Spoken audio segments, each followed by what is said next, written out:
राम नारायण राम। घरटीरे 40टी कोठा थिला और मु कहिली एक काम कर, एक दीप नहीं घरटीरे केतेटी कोठा अछि ताहा देख।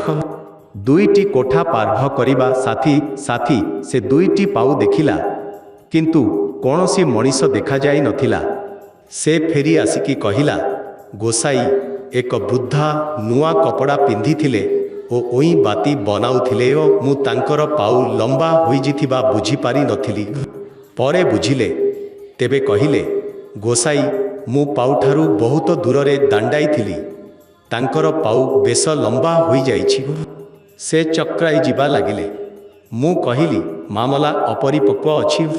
से भी कहिले, मामला सीधा सड़ख नुहे। से कहिले, गोसाई तुमे मो कथा काहींकी न कह, केवल निज कथा ही कह। घर मध्यरे अनेक प्रकारर प्राणी ओ तांकर सिंग थिला ओ सिंग गुड़िक ठक ठक ध्वनि करुथिले। मु देखिली सेठारे तांकर अवस्था ठीक नथिला। तेबे मु हरिदासंकु डाकिली, सबुंकु डाकी बाहर द्वार खोलिली। मु पचारिली, तुमे लोकमानंकु मारिबा पाई आयोजन करिछ?